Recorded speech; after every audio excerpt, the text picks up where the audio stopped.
So for the measurement conversion for the units of time, then using this conversion table, so from this given, so how many months in 200 days? So since the given is 200 days, then we have this direct conversion for month and days.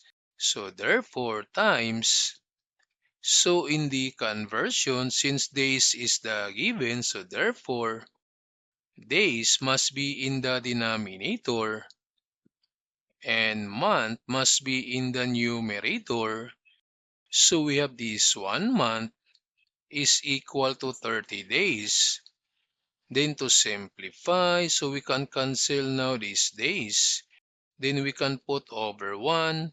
So multiply this 200 times 1. So this one is equal to 200.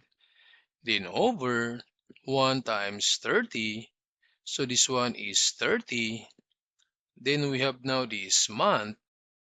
Then this 200 divided by 30. So 200 divided by 30. So that's 6.67. So this is equal to 6.67 months. Then for this given, so how many years in 10,000 hours? So the given is 10,000 hours. Then times, so in the conversion, hours must be in the denominator. Then observe that there is no direct conversion from years to an hours. But since hours, there is day, and in year, there is days. So we're going to use this day to convert these hours to year. So first, we need to convert this number of hours to the number of days. Then times, again, days now becomes the denominator and year is the numerator. So we have this 1 day is equal to 24 hours and 1 year is equal to 365 days. So cancel now these hours, cancel now these days. Then we can put over 1, so multiply. So this is equal to 10,000. Then over, multiply. So 24 times 365. So we have 24 times 365. So this is equal to 8,760. Then to simplify, so we have this 10,000 divided by 8,760. So this is equal to 1.14. So we have this 1.14 year. Then for this given, so how many minutes in 5 months? So the given is 5 months.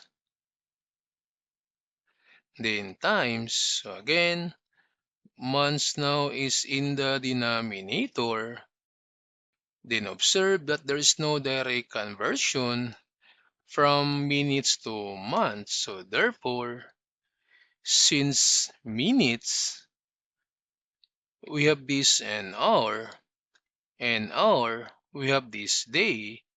Then for month, we have this day. So therefore, first, we need to convert this month to days. Then times, so we have now these days converted to an hour. Then times, then we have this hour converted to minute. Then fill out now the conversion.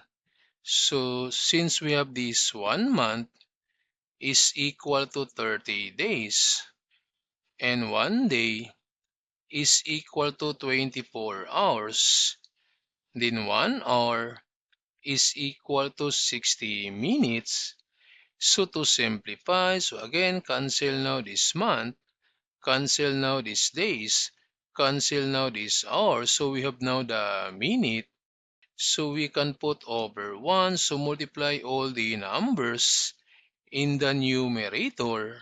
So we have this 5 then times 30 times 24 times 60 equal. So we have this 216,000. So this is 216,000 then over. So in the denominator, so this is 1. Then we have this minutes.